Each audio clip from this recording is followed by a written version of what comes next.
Kita kembali ke dalam negeri, Saudara. Sejak Januari hingga April 2026, KPK menangkap 6 kepala daerah terkait dugaan korupsi melalui operasi tangkap tangan atau OTT.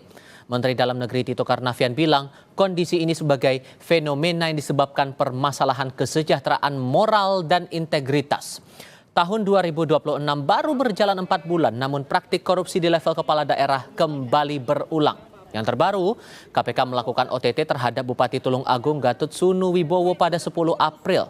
KPK kemudian menetapkan Gatut Sunu sebagai tersangka dugaan korupsi yang melibatkan pemerasan dari sejumlah OPD dan pejabat di daerah.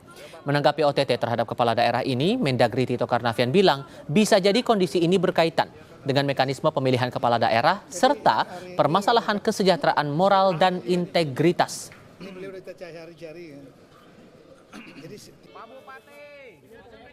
Jawaban saya cuma satu aja, yang milih siapa? Udah gitu aja.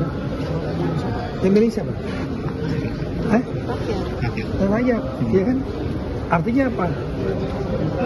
Apakah ini mungkin ada hubungannya dengan kaitan dengan mekanisme rekrutmen pilkada langsung yang ternyata nggak menjamin ada pemimpin yang menghasilkan pemimpin yang bagus, ada pemimpin yang bagus, ada juga yang begini.